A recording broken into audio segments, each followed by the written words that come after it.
Hi guys, welcome back to channel. এখন আলু কাটা হচ্ছে, একটু পরে সব তৈরি হবে।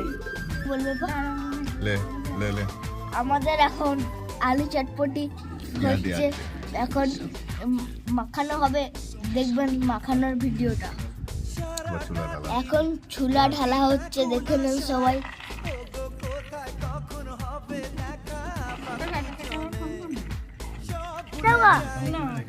আর এখন তেঁতুলের চাটনি দেওয়া হচ্ছে।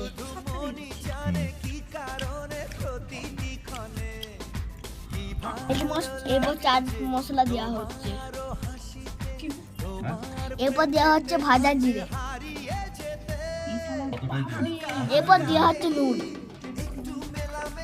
এবার টেস্টটা আমাদের বোঝা যাবে যে কেমন টেস্ট হয়েছে। লঙ্কা গুঁড়ো, এরপর দেওয়া হচ্ছে লঙ্কা গুঁড়ো।